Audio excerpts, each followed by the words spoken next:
সারা বিশ্বে জালের মতো ছড়িয়ে আছে ইসরায়েলের গোয়েন্দা নেটওয়ার্ক। মোসাদ, আমান ও শিন বেতের মতো সংস্থাগুলোর মাধ্যমে বিশ্বের বিভিন্ন প্রান্তে নিয়মিত চালানো হচ্ছে গুপ্তচরবৃত্তি।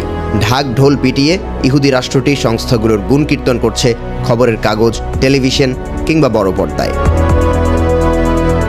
এক্ষেত্রে ঠিক উল্টো পথে কার্যক্রম চালাচ্ছে ইরান। তেহরানের এজেন্ট দিয়ে সয়লাব, তেল আবিব, এমনকি অনেক ক্ষেত্রেই গুপ্তচর বৃত্তিতে ব্যবহার করা হয় ইহুদি জনগণকে।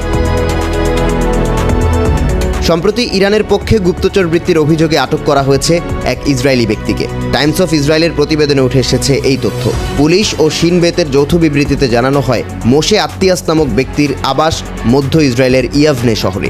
18 বছরের এই ছাত্র সরাসরি যোগাযোগের পাশাপাশি ইরানের হয়ে পরিচালনা করেছেন বিভিন্ন মিশন। জয়েন্ট স্টেটমেন্টে উল্লেখ করা হয়, ইসরায়েলের নিরাপত্তাকে ঝুঁকির মুখে ফেলতে পারে বিষয়টি সম্পর্কে অবগত থাকার পরেও বিভিন্ন মিশনে অংশ নেন আত্তিয়াস, যার অন্যতম প্রধান কারণ অর্থ উপার্জন। বর্তমানে হৃৎপিণ্ডের চিকিৎসা নিতে মেইর মেডিকেল সেন্টারে ভর্তি আছেন সাবেক ইসরায়েলি প্রধানমন্ত্রী নাফতালি বেনেট। ইরানিয়ান অপারেটিভের নির্দেশে গোয়েন্দা নজরদারির মাধ্যমে হাসপাতালের খুঁটিনাটি সরবরাহ করেন ইহুদি এই যুবক। এছাড়াও আরও কয়েকটি টপ সিক্রেটিভ মিশনে অংশ নেন আত্তিয়াস।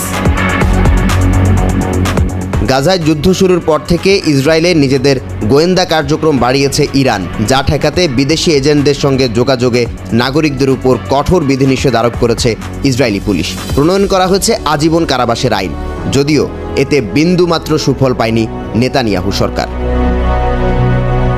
সাধারণ জনগণের পাশাপাশি গুপ্তচর বৃত্তিতে যোগ দিচ্ছে সামরিক বাহিনীর সদস্যরা। গেল জানুয়ারিতে 2 ইসরায়েলি সেনাকে আটক করেছে দেশটির পুলিশ ও গোয়েন্দা সংস্থা শিন বেত। আটককৃতদের বিরুদ্ধে অভিযোগ, 2 সেনা অর্থের বিনিময়ে দীর্ঘদিন ধরে ইরানের পক্ষে গুপ্তচর বৃত্তিতে লিপ্ত ছিল। প্রধান অভিযুক্ত ইউরি এলিয়াসফভ কর্মরত ছিলেন আয়রন ডোম ইউনিটে। 21 বছর বয়সী এই ইসরায়েলি বিশেষ আকাশ প্রতিরক্ষা ব্যবস্থাটির তথ্য সরবরাহ করছিলেন ইরানি হ্যান্ডেলারদের। ইউরির কাছ থেকে জব্দ করা হয়েছে বেশ কিছু আলামত, যার মধ্যে এরিয়াল ডিফেন্স সিস্টেমের ভিডিও রয়েছে। প্রথম ব্যক্তিকে জিজ্ঞাসাবাদের পর আটক করা হয় জর্জি অ্যান্দ্রেয়েভ নামের আরেক সেনাকে।